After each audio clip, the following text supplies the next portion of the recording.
ये मजबूत हो गया है तो आप दोनों एक प्रेमी हो गए, एक प्रेमिका हो गई, एक प्रेम का पात्र हो गया। यही अगर बढ़ता चला गया, यही भाव प्रेम का बढ़ता चला गया तो अब प्रेम में बदलेगा। तब लैला मजनू की कहानी होने लगेगी, श्री फरियाद की कहानी होने लगेगी, हीर रांझा की कहानी होने लगेगी। उसके पहले कहानी नहीं होगी, उसके पहले प्रेम का भाव आएगा।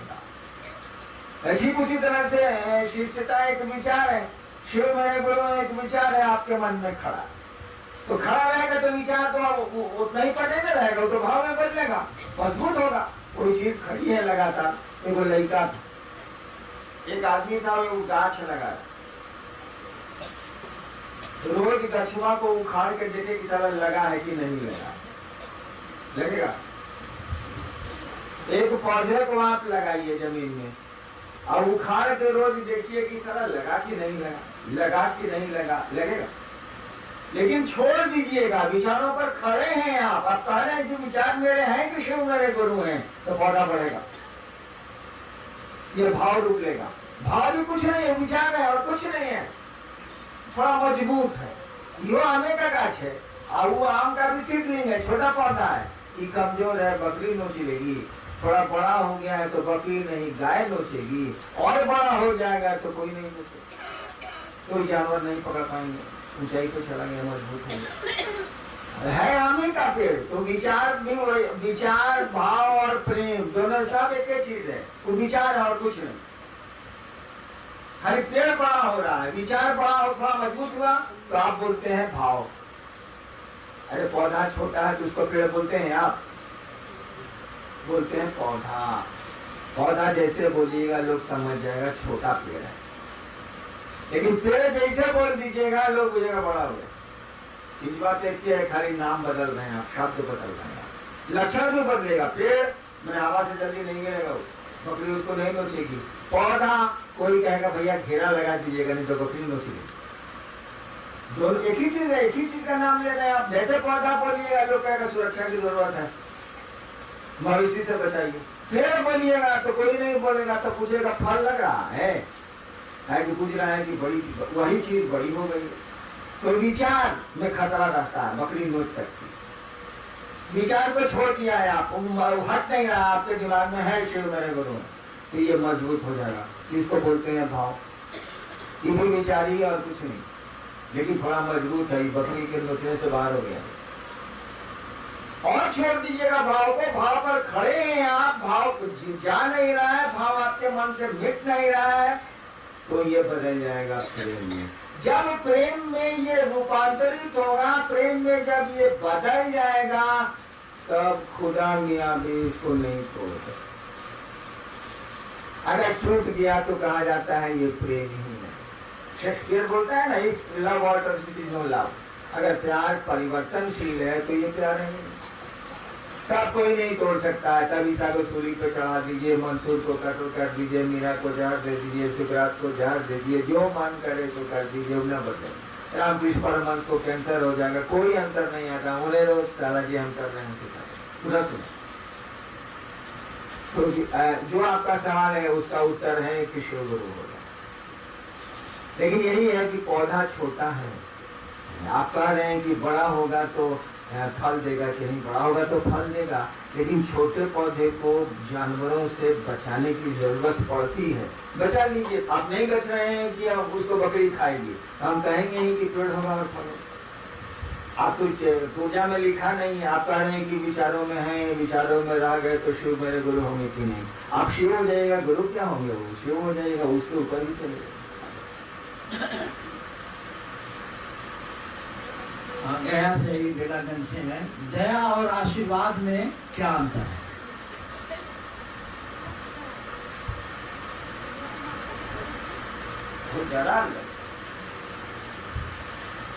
दया और आशीर्वाद में क्या अंतर? अगर दया के प्रयोजन से आशीर्वाद दिया जा रहा है तब तो ठीक है, आशीर्वाद कमजोर होता जाएगा।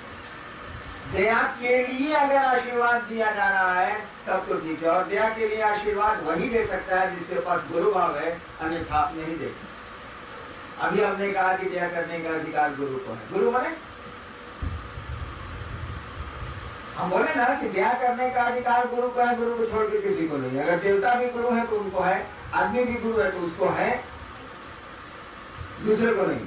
अगर देवता कोई गुरु का काम करते हैं, गुरु है वो, तो उनको है, वो दया कर सकते हैं।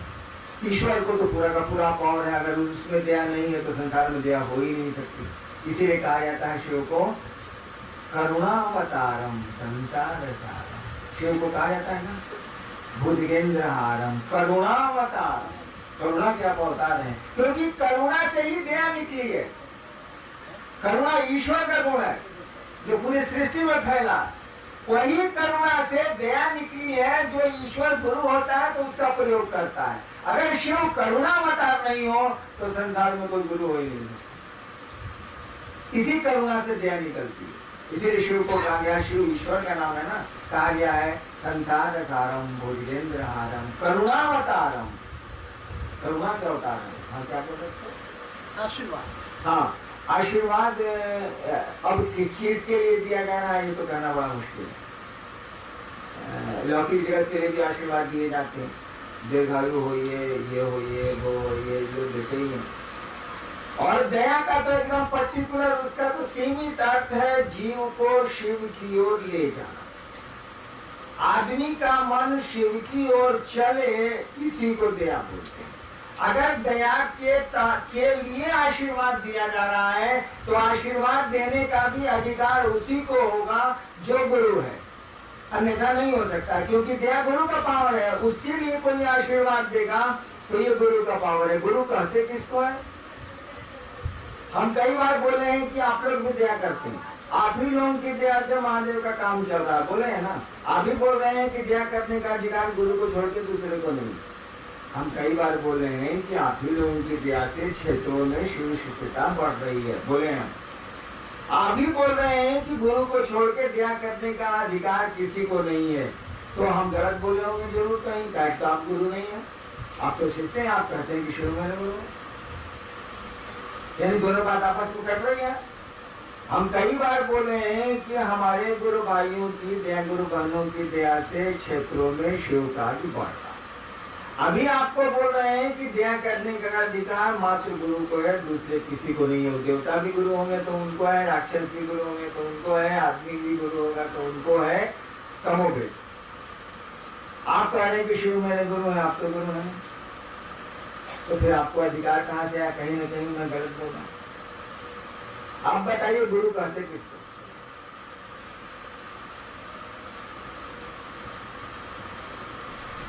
बाप कहते किसको? दोस्त कहते किसको है? पत्नी कहते किसको? बेटा कहते किसको? अरे जिसके मन में पिता के प्रति भाव हो सो बेटा,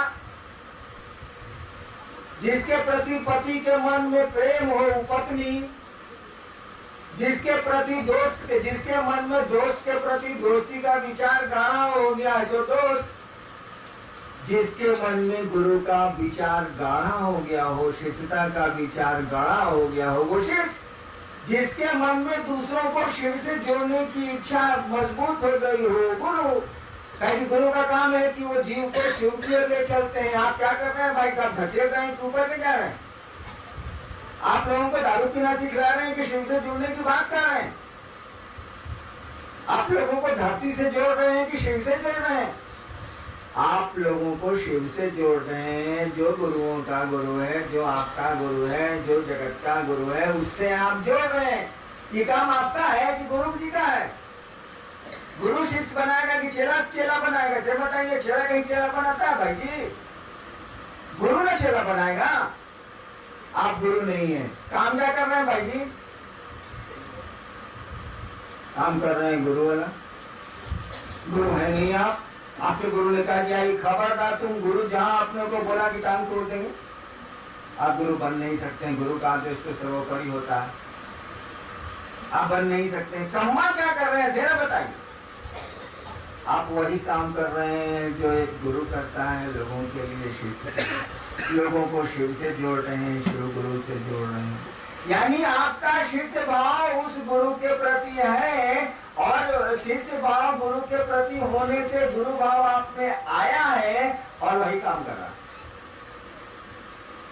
तो जो गुरु भाव रखेगा सो गुरु है, जो बाप का भाव रखेगा सो बाप है, जो पत्नी का भाव रखेगा सो पत्नी है, जो पति का भाव रखेगा सो पति है, जो दोस्त का भाव रखेगा सो दोस्त है।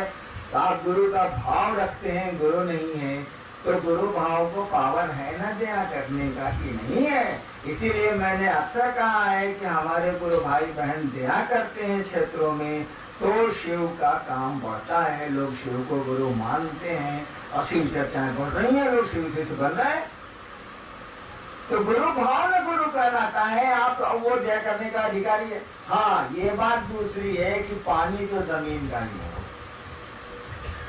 भले चापाकल खींचे या बोरिंग खींचे या कुएं से बाल्टी से आप निकाले, पनिया तो जमीन का। तो दया तो उस महागुरु की ही है, दया तो उस ईश्वर के गुरु भाव की है। उसी से लेके यहाँ धरती पर कोई भी गुरु उसका प्रयोग करते हैं, है उन्हीं की चीज मिलती है हमको आपको। जैसे जैसे शिष्य भाव दीजिएगा गुरु भाव आपको मिलेगा, और उसी से जगत का उन्नयन होता है, जगत का उत्थान है। तो आशीर्वाद अलग चीज है, और गुरु भाव के लिए अगर दया के लिए आशीर्वाद दे रहे हैं तो गुरु भाव होना चाहिए, अन्यथा लागू नहीं।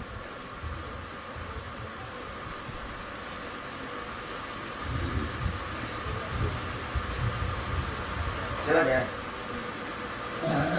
इंदिरा देवी, सीतामढ़ी, शांति नगर। शिव शिष्य परिवार में कोई गलती देखती हूँ तो मुझे क्यों दुख होता है? परेशानी आपको होना चाहिए। और दूसरी चीज है कि शांति नगर मोहल्ला में गुरु भाई बहन गुरु के में कम चलते हैं, इसके लिए दया मांगती हूँ, मेरा गुरु कार्य खूब चले, मुझ पर दया करें। कोनो सवाल नहीं है। खेत में बैल चढ़ते हुए देख रहे हैं, धान के खेत में तो तू खापो का है नहीं, का है हो रहा है। तो आप खेत वाले को होना चाहिए, किसी को होगा कि देखिए कितना बढ़िया धान लगा हुआ है, सारा भैंस घुस के चल रही है, कोई देखने वाला नहीं है। किसी को होगा, किसी भले आदमी को होगा, कितना बढ़िया धान का लगा हुआ है, सारा 5 को भैंस घुस के चल रही है, कोई सारा रखवाला है ना कोई देखने वाला है, तो धान बर्बाद हो रहा है। भैंस तो भूसा भी खा लेगी, धान लगा हुआ पका हुआ धान कोई खा रही है, धान न होगी तो किसी को दुख होगा, भले आप कुछ कर पाइए अथवा न कर पाइए, लेकिन दुख तो शिवसिद्ध परिवार में आपको गड़बड़ी नजर आती है तो आपको दुख होता है। होना चाहिए हमको, हम देखेंगे तब ना हमको होगा, साला हम देखते नहीं करते तो होगा कहाँ। हमारा देखने का दृष्टिकोण अलग है। भाई साहब इस गिलास में कितना पानी है? एक आदमी कहेगा कि जी इतना खाली है, एक आदमी कहेगा गिलास भरा हुआ है, आप पीजिए तो सही भाई साहब, थोड़ा ही ना कम है। एक आदमी कहेगा गिलास में पानी है, एक आदमी कहेगा कहाँ है, 1/4 खाली है। एक आदमी को नजर आ रहा है गिलास खाली है, एक आदमी को नजर आ रहा है गिलास भरा हुआ है। तो हमको गिलास भरा हुआ नजर आता है, इसीलिए खाली का हम देखते नहीं है। और खाली देखने से लाभ क्या है भाई जी? आपको चाहिए कि उस गिलास को पानी से भर दें। शोर करने से गिलास खाली ही खाली रहेगा, भरेगा नहीं। उसको भरिए, गड़बड़ी देख के दुखी मत होइए, गड़बड़ी को हटाने की कोशिश करिए, उसके लिए गुरु से दया मत